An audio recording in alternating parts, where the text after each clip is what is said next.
Hello, everybody, and welcome to another episode of the Noizze podcast as part of the Noizze Podcast Network. And we have a very special return for you today.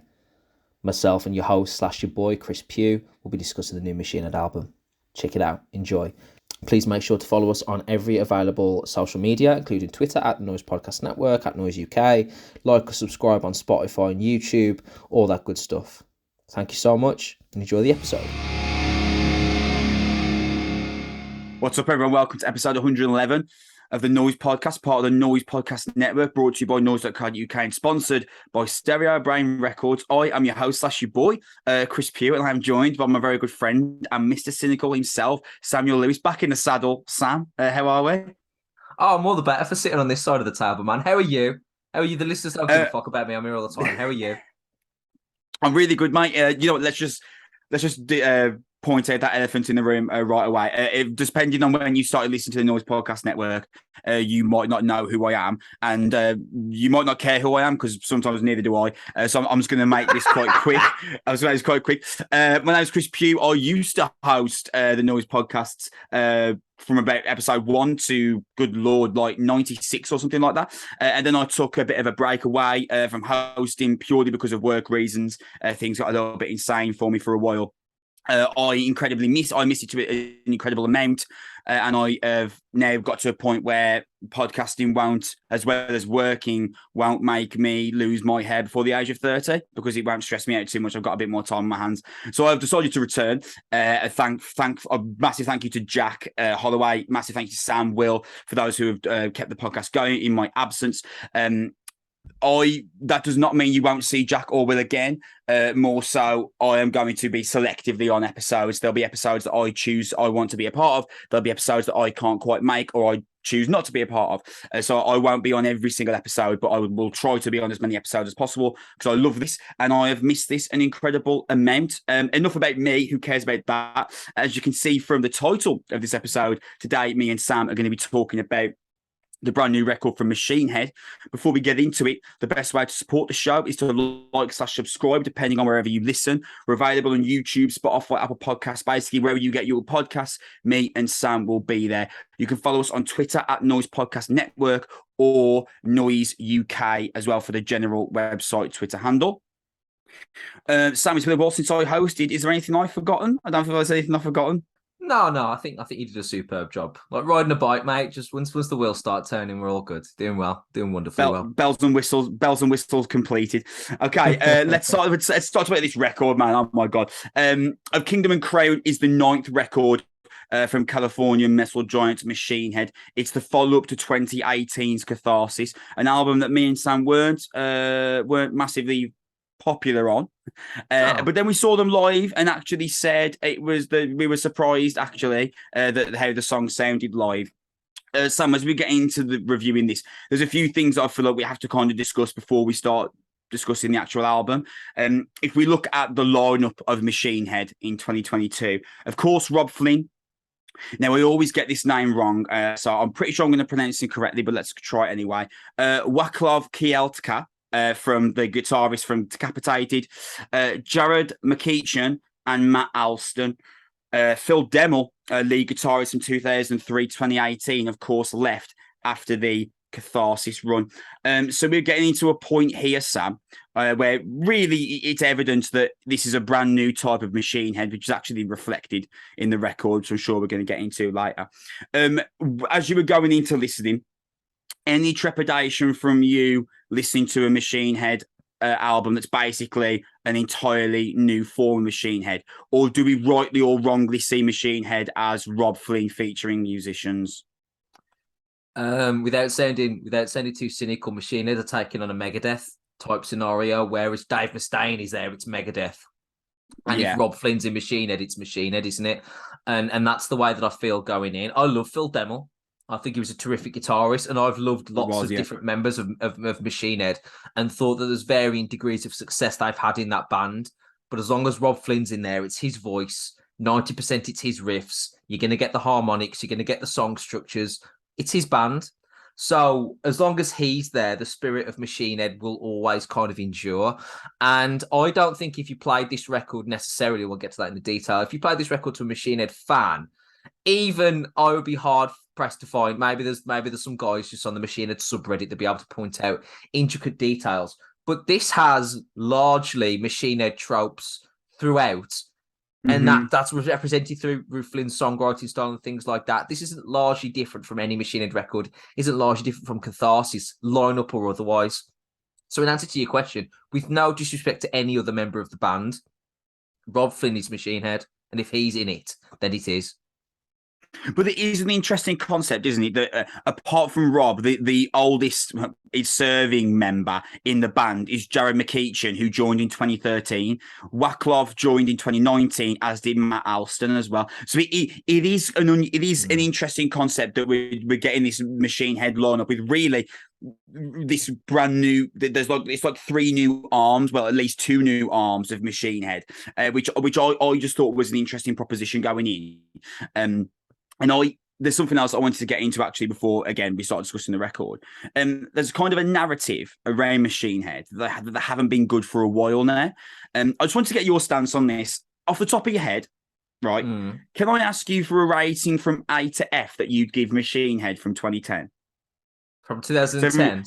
From 2010 to 2022. Let me get that right. Is that Unto the Locust onwards, or is that Bloodstone and Diamond onwards? That's Unto the Locust onwards. Unto Locust is 2011, Bloodstone and Diamonds is 2014, Catharsis is 2018, and then you had that kind of run of singles that they did. Stop the Bleeding, Bulletproof, Do or Die, Circle the Drain. Well, I think Unto the Locust is a B+ Machine Head record. I think Bloodstone and Diamond was a C+. I think Catharsis was a D+, but had some singles that performed better than you expect live. And their live show, I think if you just do... I want to add a caveat that if you just do studio records, the grade would be lower. But if you combine studio output with the fact that they did a Night with Machine Head tours and they really treat their fans well and they do 2.5-hour show, I think that adds to the Machine Head last decade feeling towards a vibe. And in that circumstance, I would say they've been a solid C grade since 2010. And I think Unto the Locust is a very good album. So, like, that's actually something that I wanted to kind of pick apart because Machine Head on social media, depending on where you look, they do seem to get a fair bit of a battering. Now, I'm not sure whether that's because Rob Flynn can be somewhat divisive in his takes on certain matters, or in terms of the way he kind of refers to certain elements of society. I remember at a certain point where Rob Flynn had made it clear he was no longer going to allow reviewers to come to the show. He only wanted like genuine fans to be there. I remember that kind of rubbing a few people up the wrong way. I'm not sure if that's still the case, by the way. I just remember that being the case at one point. If he was, we're going to have trouble in September, aren't we? I also remember so the A Night with Machine Head thing. I remember again that rubbed some other people up the wrong way as well, like in the sense of, oh, they could get a support band, but instead they want to keep the entirety of the money to themselves. Obviously, there's 2 sides to every coin, isn't there? For A Night with Machine Head, we went and it was awesome. Well, I agree actually. With A Night with Machine Head, we went. It was great. It was amazing. 2.5 hours of Machine Head. It was amazing. But obviously, there is another side to every single coin, and the other side to that coin, of course, is, well, now they're just keeping £35 each or however much it was to themselves when they could help an up and coming metal band. Do you know what I mean? So they do seem to have gotten something of a bashing about the last decade performance. But Unto the Locust is a great album. I really love Bloodstone and Diamonds. Catharsis is all right with some decent singles on. The run of singles, Stop the Bleeding, Bulletproof, Do or Die, and Circle the Drain were all right. Circle the Drain was I actually quite like Circle the Drain. So it puts in this kind of position where it's like Machine Head, historically great adorned band, but in terms of modern times, what are we expecting here? And I think that when you also consider the fact that the things that started happening to Machine in 2018, I'm not sure whether you remember this, Sam, was really weird because Phil Demmel left in 2018, and then Rob Flynn announced they were doing a farewell tour, and then he was like, "Oh no, by farewell tour, I mean just farewell to this version of the band." Then they did the Burn My Eyes anniversary tour, of which Chris Kontos and Logan Maida came back, but only to tour. They're not going to do any songs. So we just getting to this point where I was like, oh my God, this next Machine Head album is going to be a disaster. Like, there's been so much fluctuation in the band. But Sam, I'm just going to point this out. I can't believe this album is as great as it is, considering all the things that we've just said. The fact of Machine Head, in terms of which narrative you want to look at, are in a great position in terms of the kind of verbiage used around them on social media, in terms of the fluctuating band members, in terms of Phil Demmel leaving. I can't believe this record is as great as it is, Sam. What are your thoughts, immediate? I think this is a very, very good Machine Head album. I think this is the best case scenario for a new Machine Head album in 2022. You were just talking about, and I don't want to run parallel to your thoughts necessarily, because we'll just be repeating each other. I don't have one of those podcasts where everyone just pats each other on the back for 45 minutes. I don't want to be that. But if you think about Machine Head's first album was 1994, so their peers, if we can call them peers, are like Korn, Pantera, Soundgarden, Pearl Jam, just bands of that era. Yep. Sepultura. Now let's just look back at that. Pantera, obviously, all gone. Bands like Korn are bordering on being a heritage act now. Most of these 90s bands are in the late stages of their career. I mean, Pearl Jam brought out a new record, but it's just to bring out a tour, really. We're not really talking about these kind of bands as where, without sounding really disrespectful, you get to a point in their career where the new material doesn't matter, because people just that enamored with your early material that they want to hear 15 of the 18 songs from 20 years ago, and the rest of it doesn't matter. Lots of legendary bands are like that. So actually, to say that not only is this a good album, but it's also a good album that they should dip into live a lot, and they should put 4 or 5 tracks of this on the set list. And they should be proud of this. This is also better than anything that probably their peers have been able to produce of the time over the last 4 or 5 years. This is better than the last Sepultura record, which obviously has no original members. But that's my God, yes. This is better. This is better than anything Korn have done. Checks notes ever, perhaps. No, that's cruel. But at least for 15 years, at least to the turn of the century, maybe. But anyway, so this is a really, really good Machine Head album. There are 3 or 4 great Machine Head songs on this, and I agree with you. Consider the lineup fluctuation, consider all the reputation of the band and everything that goes in. This should be considered quite an achievement. I really enjoy this too. This is as good as album as they've done since the start of 2010. This isn't as good as Under the Locust, but it's the closest that they've got, in my view. Well, I think this is bookended by 2 all-time great Machine Head songs. Can we just talk? Yeah, mate. Slaughter the Martyr is a joke. How good that song is. Thank you. It's hilarious. Machine Head still able to write 11-minute masterpieces makes my heart so warm. Mate, honestly, Slaughter the Martyr. Oh, mate, honestly, that song is absurd. I cannot believe how brilliant that song is. It's brilliant. It is utterly, utterly fantastic. Without a guitar solo, and it's still 10.5 minutes. It's just outrageous. We were getting to the point with Machine Head. I'm sure me and you had this conversation when you said it. Like, I got really offended, but then I thought about it and I was like, "Fuck, he's got a point." You were like, I remember you saying to me before, like, was the Blackening a one-off for Machine Head?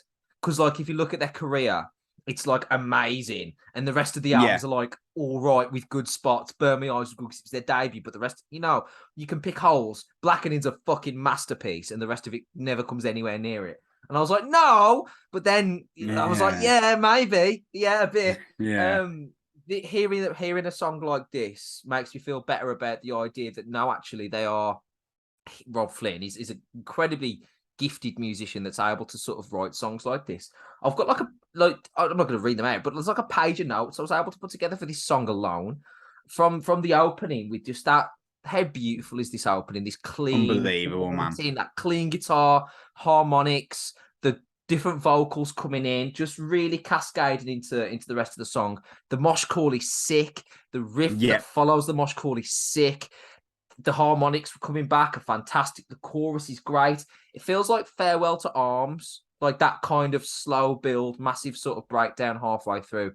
This is a masterpiece, man. You're right. It is a terrific, terrific song. and I didn't think this was still in the locker. So that's great to know.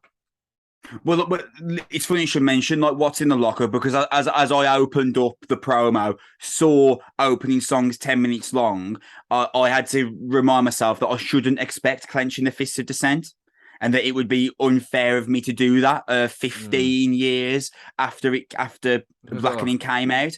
But mate, to be fair, I mean, let's just put you a difficult question. Would you take this over Clenching the Fists of Dissent? I think I would. I wouldn't. I wouldn't, but it's 85% of it.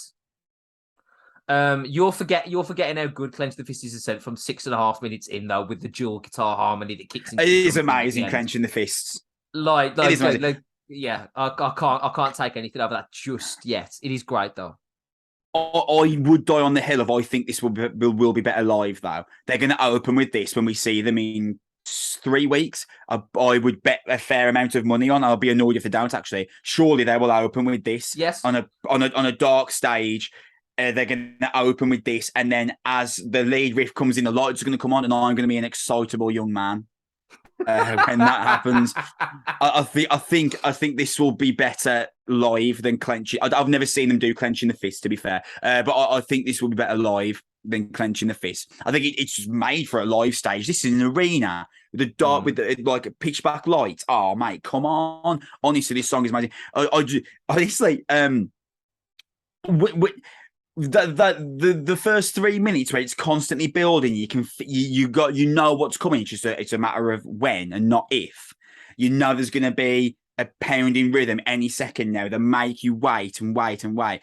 It's everything you want from Machine Head of the song. It's complex songwriting, it's harsh riffs, it's powerful choruses. Absolutely astonishing song, this. And I also really, it's not necessarily an amazing, incredible left hook trick, but I love how the second verse opens in the same fashion as the first. That was really cool. And I also thought it was really important to give Waclav a big moment, a big solo moment early on. It's not necessarily going to cure, but it lessens any kind of Phil Demmel hangover, if you know what I mean. Yeah, no, absolutely. I just love the songwriting on it. There's like a circular element to the way that they wrote the song, where it sort of comes back upon itself. The clean guitar is just gorgeous, and sort of slotting that in and out among some of these more heavy, groovier riffs. He's just wonderful. And you're right, it's important that this song came out the gate first, because it's a really strong number, and it does eliminate any lingering concerns over previous members' departures. And like I said, look, ad nauseum can go on this. It repeats the idea that really, from a songwriting guitarist standpoint, there have been few better than Rob Flynn. And his vocals, again, I was pleasantly surprised by how good his clean vocals sounded at this late stage of his career. He sounds melodious, like not in a forced way, and this works really, really well. And usually guys don't last this sort of long with this kind of range, and it is incredibly impressive. He appears to have got better at clean singing over the course of his career. This is a terrific start. So one of the other interesting things that I think about this album is the idea of, I love Machine Head. I really adore them, but I kind of started to tune out of them in terms of like what they're keeping up with and keeping up with doing, because the singles they're releasing, like the separate singles like Stop the Bleeding, Bulletproof and stuff, I wasn't a massive fan on, so I stopped really paying attention. But as I check through today, Choke on the Ash of Your Hate, they released a single. Become the Firestorm, they released a single. My Hands Are Empty, they released a single. Unhallowed, they released a single. Rotten, they released a single. And Arrows in Words from the Sky, they released a single. Which basically means if I'd have been paying attention, I'd have realised there was probably a really good Machine Head album coming out any minute now. But I kind of stopped paying attention to them, which is obviously, my own kind of discredit. Now, I've mentioned that, Sam, and again, the reason why I think it's interesting is because I think Unhallowed is probably my second favourite song on the album. I really like Rotten. Unhallowed is my third. Arrows in Words from the Sky is my second. That song is ridiculous. Like I say, bookended by two amazing songs. If we talk about the rest, then Become the Firestorm was a track. If we talk about Kill Thy Enemies, No Gods, No Masters, and Bloodshot, anything there that for anyone who has been really keeping up with Machine Head that you think is going to be particularly special for them to hear? Because they would have already have heard about 50, 60% of the album already. So out of those few, Kill Thy Enemies, No Gods, No Masters, Bloodshot, anything there in particular you think there's worth them still diving in for? I think they're still worth diving in for because in the sense of the album, they all really, really fit together. But those do feel like the album tracks, and they're deliberately not chosen for singles for a reason. I think No Gods, No Masters, Kill Thy Enemies take like a slow, methodical. I mean, like Kill Thy Enemies, that sort of like hanging chord. It sound kind of like low key black metal when they're sort of leaving those kind of like chords hanging around as they're doing that, and that's interesting to hear. There's an extended solo section which I'm a big fan of. No Gods, No Masters is a slow, methodical song with a groove, but it just does feel like an album track, mainly because they repeat a trope. They repeat the sort of whoa-ohs in the chorus.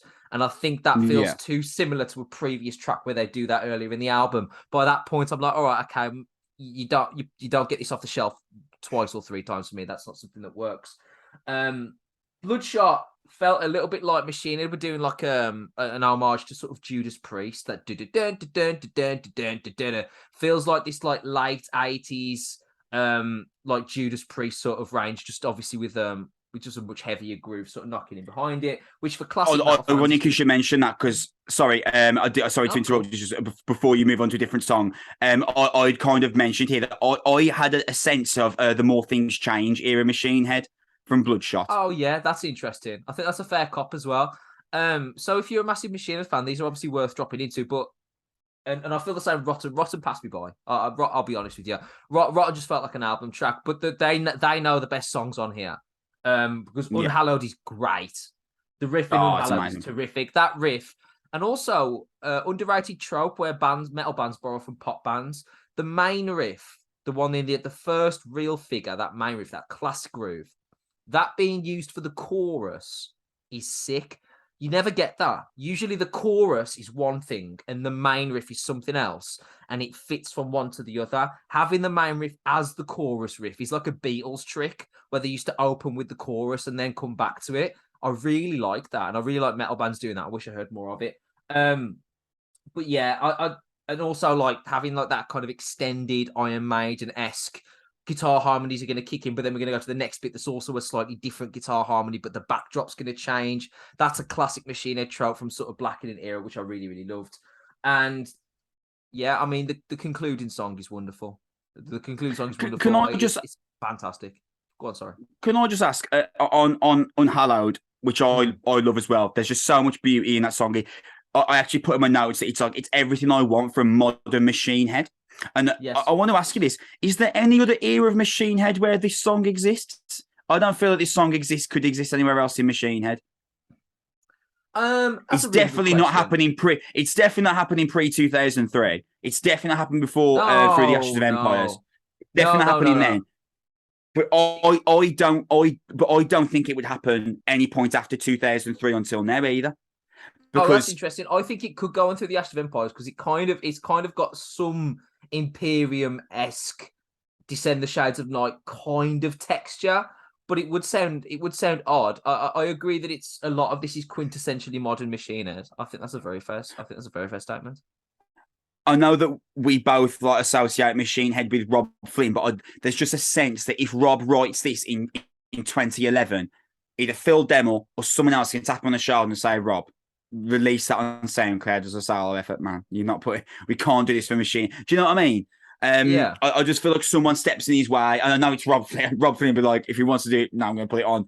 But something just tells me that maybe it wouldn't be as welcome at any other era of Machine Head. I feel like this is like the only time where Unhallowed it would be accepted. And I just feel like it's no coincidence that it's turned up now in this era of Machine Head where there's a completely different lineup. I think that's less than the coincidence. But I do love that song. I think it's beautiful. Everything I'd want from modern Machine Head. Everything. I would agree. I also have noticed a return to thrash at various parts of this album. Yes. The new lineup appears to, without it's the most cliche thing in the world. We talk about it in sports all the time, but maybe new additions have injected some energy and some enthusiasm. Yeah. and that kind of freshness, like bringing on substitution late in a football match. Maybe that's what actually took place, though, because none of this feels like, because that was the problem with Catharsis a little bit when you heard it. A lot of it was really mid-tempo. A lot of it was really sort of 4 to the floor. I know what tempo it's going to be. I know what it's going to sound like. I know the blueprint. 3 songs in, you could pathway the rest of the record. You never want to be that. There was a lot of tempo shifts here. There was a lot of energy, a lot of angst. And Machine Head had really, up to this point, for the most part, abandoned really fast-paced songs for maybe an album or 2. And when they use it, not all the time, because we've talked about this ad nauseum as well, about thrash metal as an album-long project is tough. But having it as like almost like a nitrous injection when you like to a car, when you can just race away for 16 bars and then cut into something else, it's a really nice trope to do. And I think it's really shown off some of the musicianship of some of the other members of the band. The drummer does a great job here. The guitarist sharing some of these harmonies are terrific. I mean, like, if you're in Machine Head, you have to be a certain level of musician, obviously. But having those opportunities to show that is really, really good. I'm very optimistic about how this is going to sound live. And I'm very optimistic about how some of these songs are going to fit in. And I'm pleased that when we see them in September, it's not going to be a legacy show where they play 15 tunes and I've heard 11 of them already. And that's I think that's really, really cool. Because bands need to do this sort of stuff. Bands need to stay alive. I think this is, like we said at the top, is this the best case scenario? Because I think it is. Gotta be, mate. Because I think it's Machine Head's probably 4th best album. Blackening. So you're blackening. Blackening, Unto the Locust, Burn My Eyes. Ashes and Empires. Ashes, yeah. Maybe it's his 5th. Ashes and Empires goes hard, to be fair. Yeah, maybe this is 5th. Imperium and Descend the Shades of Night. Yeah. Ashes and Empires goes hard, man. Just the top 5 Machine Head album, and they have like 13. That's good. That's really it is good. Devil's Advocate.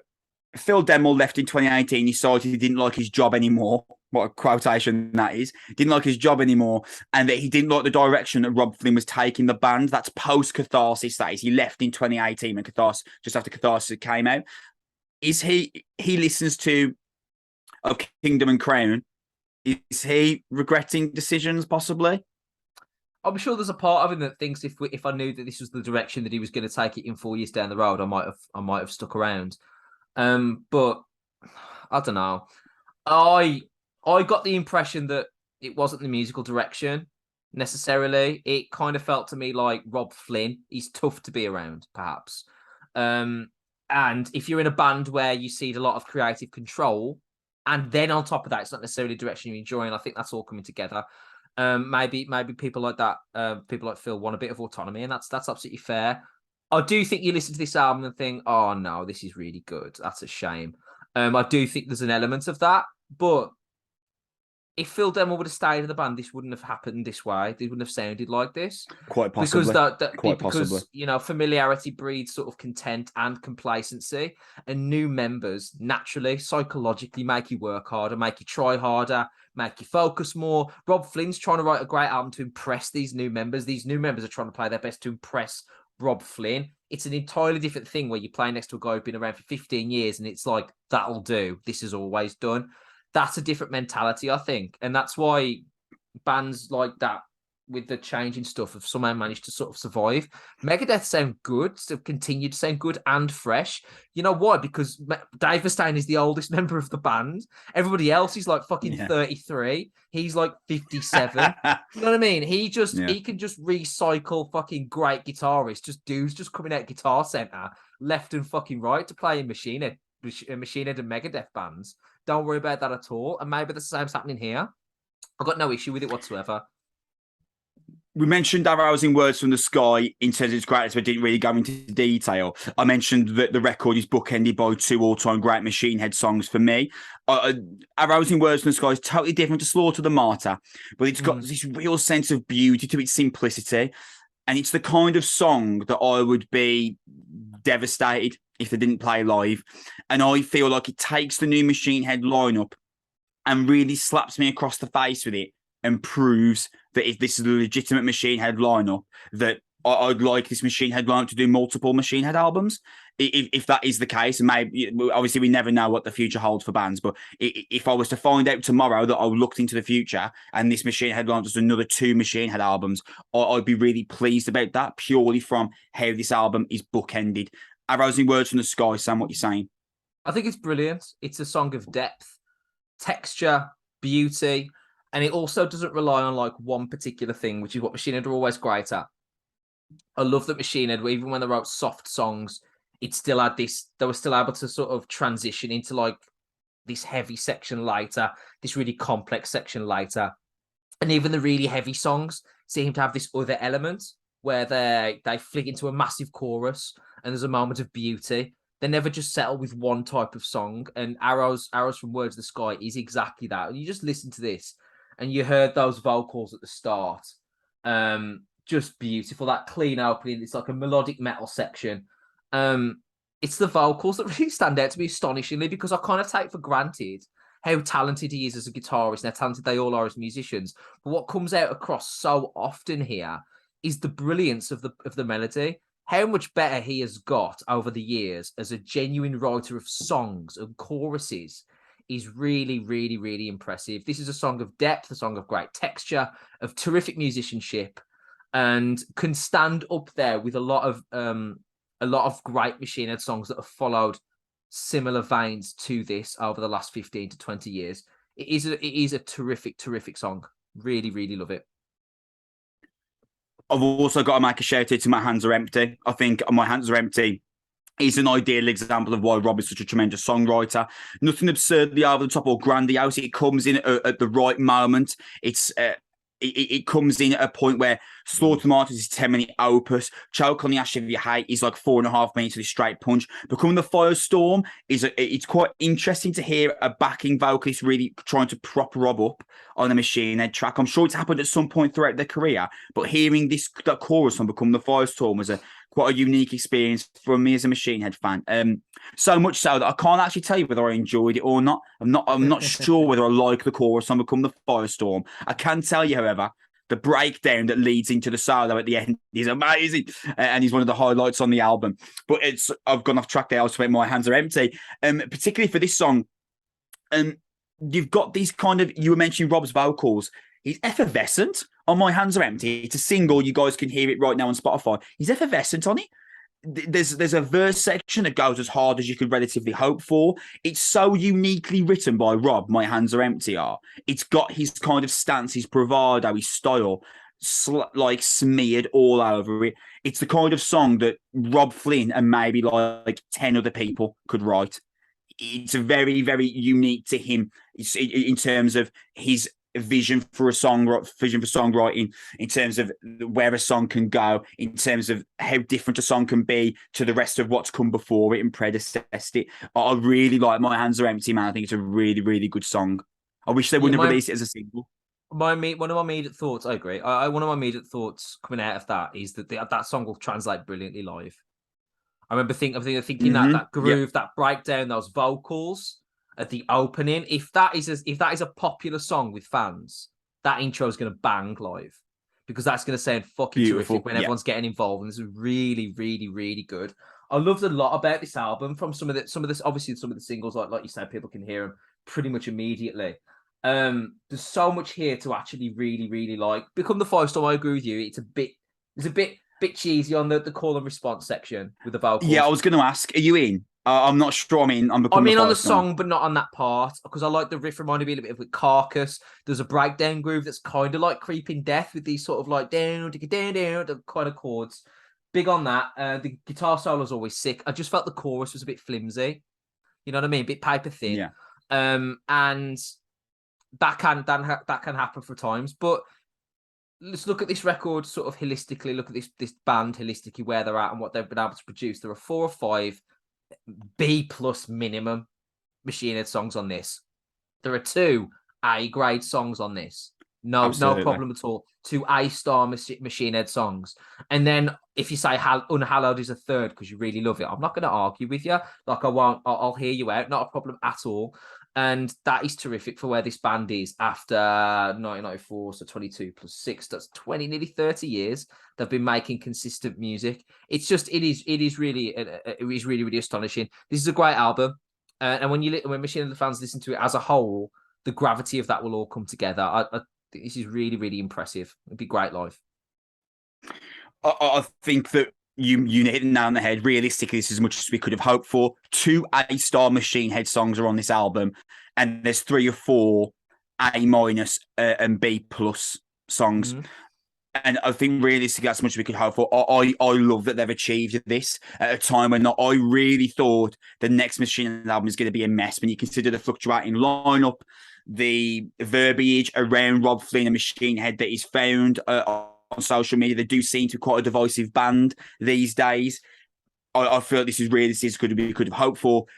Really happy for the band. I'm really excited to see this live. If you're a Machine Head fan listening to this, the best you could hope for is that the people listening to this want to see it live. I'm telling you now, the songs that they're going to play from this album live are going to be incredible. They're going to open with Slaughter the Martyr. It's one of the all-time great Machine Head songs. It's going to be one of the all-time great Machine Head moments, seeing that in Wembley Arena. That's going to be a very, very, very special time. Overjoyed for the band that they've been able to create an 8 out of 10 for me record, which in 2022, with the situation surrounding the album that I've just discussed at the start of the show, that is really what we could have hoped for. Machine Head is still a great band. Who knew? Absolutely. Maybe you can stop cutting the legs off bands after like 10 years, like you're taking them out to pasture like the racehorses. That 2021 with like Cannibal Corpse, Carcass, that run at the gates as well. I remember, right, okay, I think I'm wrong about this idea that bands just generally stop being good after they turn 40. And okay, fine, I was wrong. This is further proof that bands don't just stop being good after turn 40. But a lot of bands do, Sam, and you must at least give me that much. Yeah, but most of those bands are shit at 30. giving them an extra decade ain't going to change nothing. Amazing. Brilliant. Also, I feel that's the perfect place to leave this review off. New Machine album of Kingdom and Crown out on August 26th. You must listen to it if you're a metal fan. It is absolutely it's really, really a must for any metal fan, and specifically, obviously, it goes without saying if you're a Machine Head fan. Slaughter the Martyr is going to go over huge live. My Hands Are Empty is going to be great. Unhallowed is going to be great. Arrows and Words from the Sky are going to be great. I don't feel there's any Machine Head song I haven't already seen that I'd be furious if they replaced with those. Of Kingdom and Crown's a great album. Machine Head are a great band. We should be looking forward to listening to it. Thank you very much for listening to this episode. Sam, Megadeth, what's the situation on the Megadeth album? Are we scheduled to review that? Or you have every intention? I believe so. We had some media sort of connection with them over the last couple of months regarding some few bits and bobs, and that would lead me to believe that when the album is ready to be sent out to various people, we should be one of those people that get it. If that's the case, we'll be talking about it. If not, we'll have to talk about it another time. Awesome. So in that case, hopefully we'll be back in about 2 weeks as Megadeth release their next album. If not, thank you for listening to this episode. I'm glad to be back. I hope you've enjoyed having me. I've certainly enjoyed having you. This has been awesome. Thank you very much. Remember to listen to us, like or subscribe on Spotify, Apple Podcasts, YouTube, wherever you get your podcast. You can follow us on Twitter at Noizze Podcast Network. Thank you for listening. We love you. Bye.